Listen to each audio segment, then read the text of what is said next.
the same point we want to make to you. You can't turn that river off. You cannot hold yourself against the current of what life has caused you to become. And when you try, you don't feel good. And when you let go, you feel ever so much better. So, let's go. Some things you want to talk about? Good. So much you want to talk about. You must understand that this gathering happened before you dragged your physical bodies here. That your life has caused you to send forth your rockets. The source within you has met those rockets. And the answers to everything that you want are all queued up for you. So this will be a magnificent unfolding. We want you to know that it doesn't matter where you are. You can put your boat in the stream any place. It doesn't matter.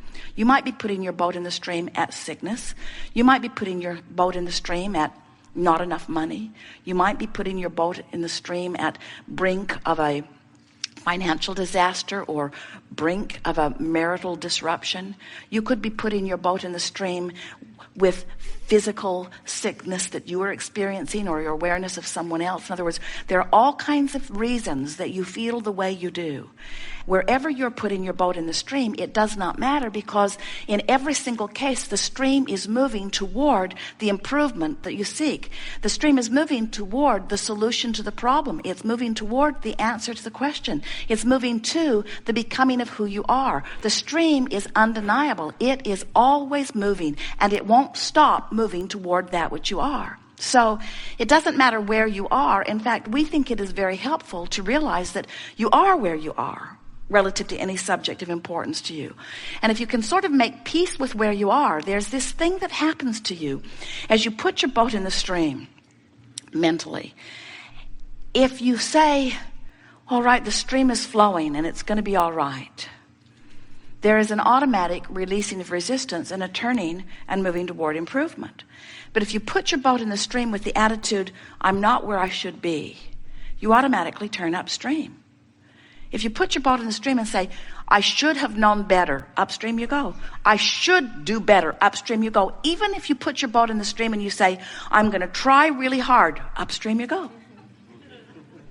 Feel the difference between, I have a sickness and I'm going to find a way to heal myself, upstream, and I am where I am. My physical body isn't where I want it to be, but it's going to get better. Or, I am where I am, and I want things to be better. Feel the difference between, I'm going to make this happen, upstream, and I'm going to allow the resources of the universe to help me work this out, downstream. Problem on one of the sticks, solution on the other. Which way are you pointed? Which way are you feeling for? And so many of you, for some reason or another, have become so defensive in your competitive feeling of those who surround you that it seems as if you need to defend why you want something by pointing out the perils of not having it. And that is the biggest trap that we see happening, especially in your culture today. In your culture today, you have no legitimate excuse for negative emotion.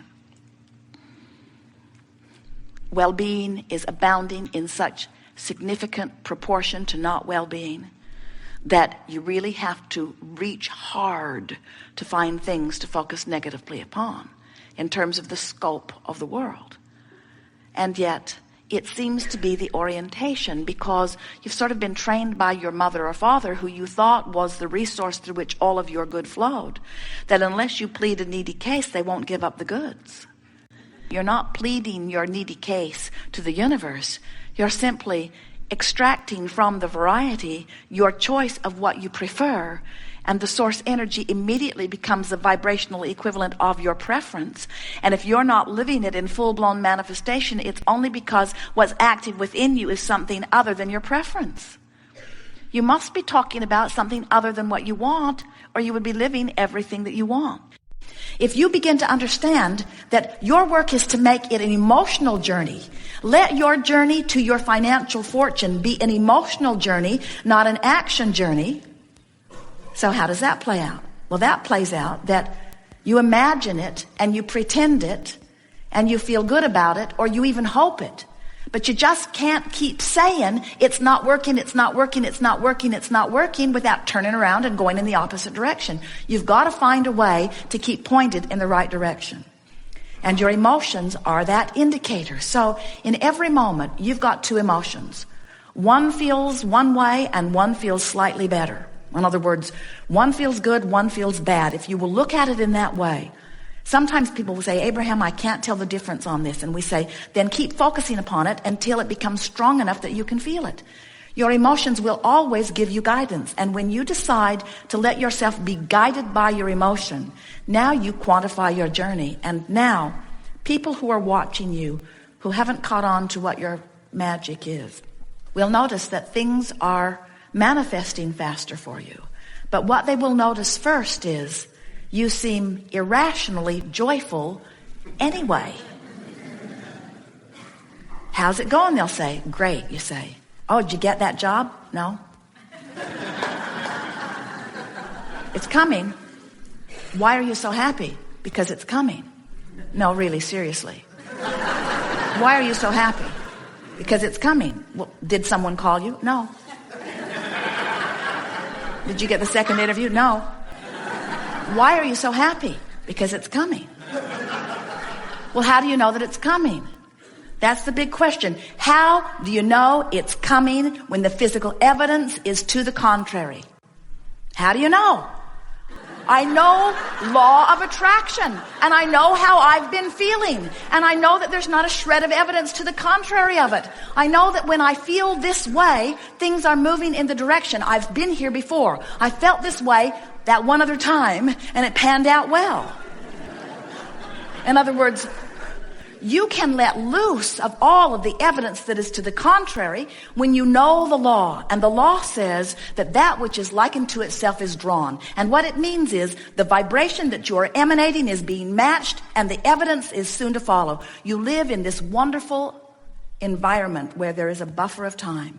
And that buffer of time says it's not going to manifest in the first moment you thought it. And friends, that's a very, very good thing. Because until you get really good at directing thought, you don't want every thought that you think to manifest. But from a non-physical standpoint, in the stability of source, from the perspective where worlds are created, when you, leading edge genius, worthy person out here on the leading edge of your experience, live something which causes you to delicately, infinitely, specifically identify something that you would prefer for you, source says you ought to know, consider it done, and becomes a perfect vibrational match to it, and in that moment calls you to it. And when you hear the call, even if it's rage, you're moving in the right direction. Nothing is more important than the way you feel. And if we were standing in your physical shoes, our mantra would be, nothing is more important than that I feel good. But then we would modify that by saying, nothing is more important than that I feel good. And today, from where I stand, I'm going to do the best job I can of finding the best feeling thought that I can find from where I am. Not the best thought I've ever thought. Not the best feeling thought I've ever found. Not the best thought anybody has ever thought. Only the best feeling thought I can find from where I am. And as you care about that and you find an improved thought, you'll find another and another and another. And as you do it on one subject, you'll be able to do it on another and another and another and another. And the more you do it, subject after subject, the more you clean up your vibration until you become so expectant of good things to come to you. You know people like that, don't you? They offer a thought with calm and ease. They don't struggle about it. They don't work nearly hard enough in your estimation. And things just go their way. How can that be? Because there's no contradiction in their vibration. So then you say, okay, suppose I play your silly game and I clean up my vibration. What do I do about all of those other people that are up close to me in my life who aren't having any of it? And we say, then the world is treating them the way they vibrate, and the world is treating you the way you vibrate. And you say, yes, but this person's in my world. And we say, give your attention to the most positive aspects of that person, and that's the part of that person that will be in your world. Well, where will the rest of that person go?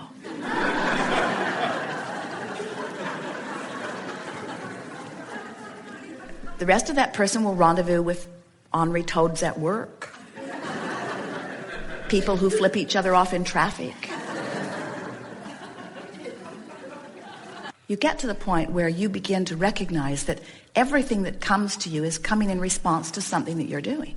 Do you know that there are diseases that are vibrational matches to fear, and there are diseases that are vibrational matches to frustration? And we got to tell you, you want this one, not this one. Do you know that there are traffic accidents that are vibrational matches to despair and total disempowerment? And there are traffic accidents that are matches to frustration.